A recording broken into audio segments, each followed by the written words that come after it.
Tớ xin chào tất cả các bạn. Tớ tên là Nguyễn Thành Hoàng Huy. Năm nay tớ 9 tuổi.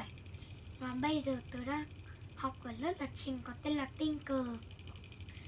Và hôm nay tớ giới thiệu cho các bạn là bài Chiến binh tiêu diệt virus corona. Và bây giờ tớ xin giới thiệu bài của tớ. Bắt đầu. Với bài của tớ có những nhân vật là những chiến binh tiêu diệt virus corona và virus corona. Và bài của tớ gồm có 35 câu lệnh. Và để cho hoàn chỉnh và hoạt động tốt, và đây là những 35 câu lệnh của tớ. Sau đây tớ xin chơi cho các bạn xem nhé. Các bạn có thể thấy những con virus từ trên trời rơi xuống.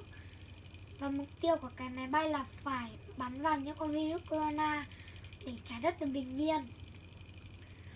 Vừa rồi các bạn vừa thấy tôi chơi đó. Cảm ơn các bạn đã ủng hộ sản phẩm của mình. Xin chào và hẹn gặp lại các bạn.